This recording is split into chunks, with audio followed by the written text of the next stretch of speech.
Bonjour et bienvenue sur la chaîne Tofal Catamaran.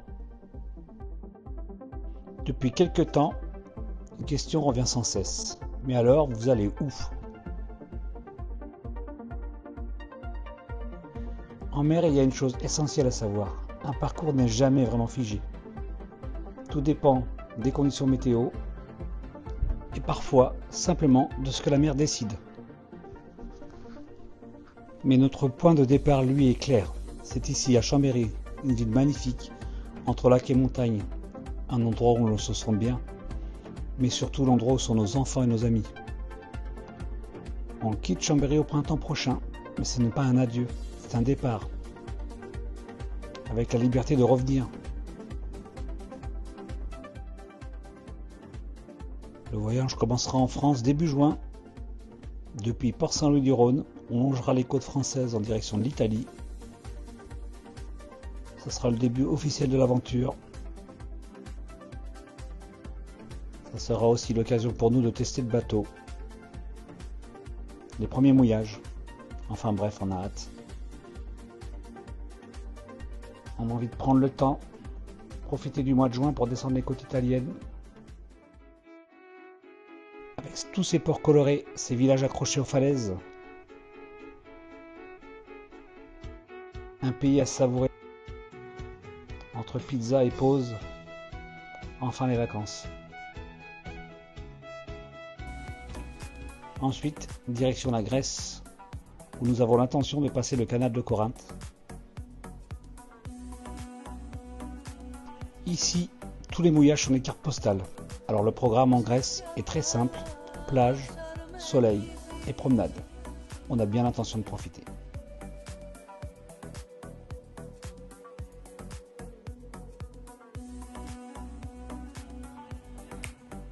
On espère remonter au nord de la Grèce pour ensuite profiter d'une redescente en visitant toutes les petites îles grecques, sans oublier la Turquie qui doit être magnifique, pour nous amener en début d'hiver sur la Crète où on compte séjourner pour l'hiver.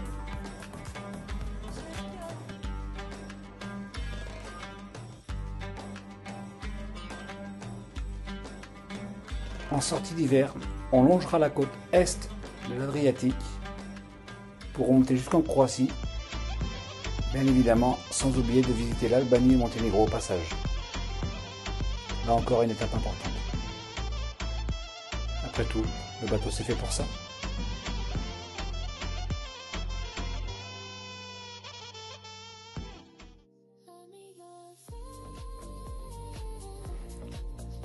Une chose est sûre, vous pouvez compter sur nous, on va prendre le temps de se promener et de profiter.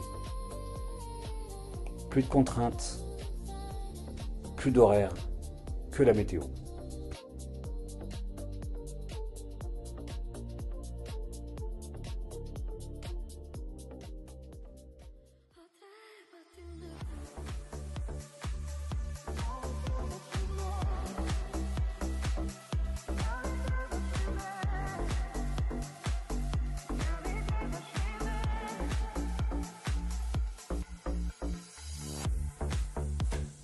Après la Croatie, on compte longer les côtes italiennes pour atteindre la petite île de Malte, sûrement la plus méconnue des îles, mais qui doit être incroyable au printemps.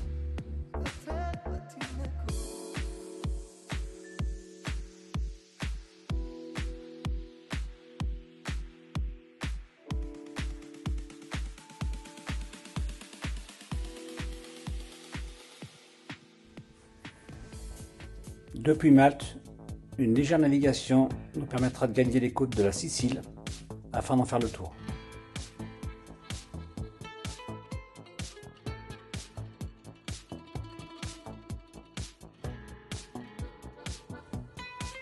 Après la Sicile, le voyage va prendre une nouvelle dimension. En effet, on va naviguer entre l'Europe et l'Afrique pour atteindre les côtes de la Tunisie. Changement de culture, de couleur et d'ambiance. Là aussi, on a hâte.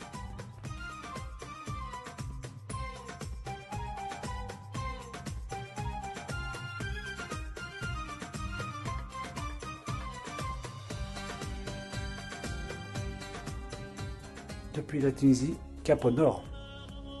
On veut remonter vers la Sardaigne et la Corse. Comment faire un tour de Méditerranée sans passer par la Corse? Le joyau de la Méditerranée. Là encore, pas de contraintes. On prendra le temps qu'il faut, on fera le tour complet et on profitera de toutes les plages ainsi que les nombreux sentiers qu'offre la Corse. Puis l'hiver 2027 viendra le moment de sortir le bateau de l'eau. Mais pas pour s'arrêter, juste pour préparer la suite. Peut-être un plus grand projet, peut-être le tour du monde. Une nouvelle étape commencera alors. On longera les côtes françaises et espagnoles, sans oublier les Baléares, jusqu'à Gibraltar.